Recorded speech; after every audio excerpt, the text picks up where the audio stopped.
Boa noite a todos. Minha pergunta é para o ex-presidente da República, candidato Luiz Inácio Lula da Silva, com comentário do candidato Ciro Gomes. Candidato, o senhor tem falado sobre a necessidade da união da esquerda. Mas o senhor e o candidato Ciro Gomes vivem um clima de hostilidade. Recentemente, o candidato Ciro Gomes afirmou, abro aspas, que o senhor considera o povo um bando de imbecis e também afirmou que já viu o senhor se corrompendo. Em resposta, o senhor afirmou que não leva o Ciro a sério. Como o senhor espera atrair o apoio do candidato Ciro Gomes para um segundo turno, caso o senhor vá para o segundo turno e ele não? E para o candidato Ciro Gomes, o senhor pretende apoiar o candidato Lula se ele for para o segundo turno e você não? O senhor não? Olha, primeiro, ao responder essa pergunta, eu queria começar falando das vacinas. As pessoas se esquecem que foi exatamente em 2010 e 2009, quando chegou a H1N1, nós vacinamos em 3 meses 83 milhões de pessoas nesse país. Então, se as pessoas não são vacinadas, é irresponsabilidade de quem comanda, porque, na verdade, nós temos condições e o Brasil é lembrado no mundo inteiro como um país de muita competência em vacinação. A segunda coisa é o seguinte, eu falo sempre do Ciro Gomes uma coisa. Eu tenho um profundo respeito pelo Ciro Gomes, sou grato ao Ciro Gomes que esteve no governo comigo, de 2003 a 2006, mas o Ciro, nesse instante, ele resolveu não estar conosco, sair com candidatura própria, é um direito dele, não sou eu que vou impedir. Eu estou construindo uma aliança política com 10 partidos políticos, todos os partidos de esquerda e progressista, e nós vamos ver se ganhar as eleições, tentar ver, sabe, se ainda conseguimos atrair o PDT para participar conosco do governo. Eu sempre digo o seguinte, tem 3 pessoas no Brasil que eu trato com deferência. Mário Covas, Requião e Ciro Gomes. De vez em quando eles podem até falar mal de mim, que eu não levo em conta, porque eu sei que eles têm o coração mais mole do que a língua. Eles têm o coração muito mais mole, são muito mais compreensivos aos problemas sociais. Então, é o seguinte,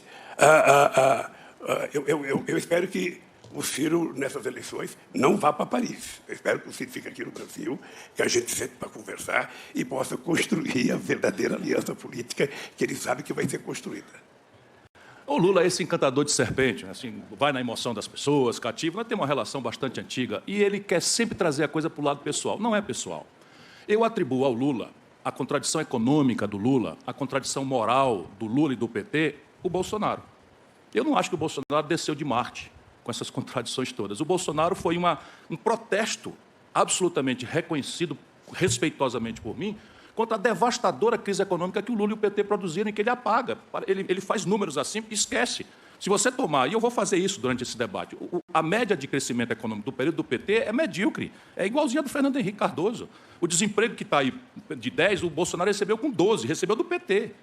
E a razão da minha distanciamento é que, infelizmente, o Lula se deixou corromper mesmo. Está com Gedel Vieira Lima, está com Renan Calheiros, está com Eunice Oliveira. Pesquise quem são essas pessoas. Olha, mesmo assim, Ciro, nós ainda vamos conversar. E você vai pedir desculpa, porque você sabe que você está dizendo inverdades a meu respeito. Você sabe que está dizendo inverdade. Agora, o que é importante a gente levar em conta é que, quando o Ciro joga a responsabilidade da eleição do cidadão, sabe, nas minhas costas, eu queria dizer que eu não fui para Paris.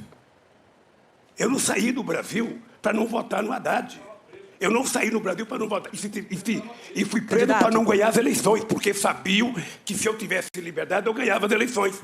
E você sabe que eu fui absolvido em todos os 26 processos? Você sabe que eu fui absolvido em todos os processos? Fui absolvido na ONU, fui absolvido na primeira e na segunda instância e 2 vezes na Suprema Corte.